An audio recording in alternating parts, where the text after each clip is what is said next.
Is there any explanation why so many incriminating tips in the files were not followed up on by enforcement? So that goes back to this idea of protecting the powerful, right?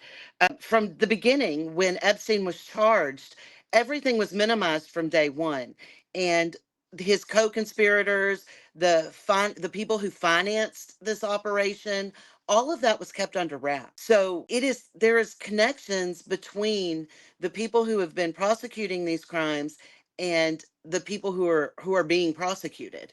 There is a lot of overlap, and that's why it's so important we see them, because we need to know that the people who are responsible for prosecuting the people in this country are not in those files. We need to know that the banks, the people who run the banks and financial systems, are not in those files. Like, this is one of the biggest cover-ups internationally for this type of crime.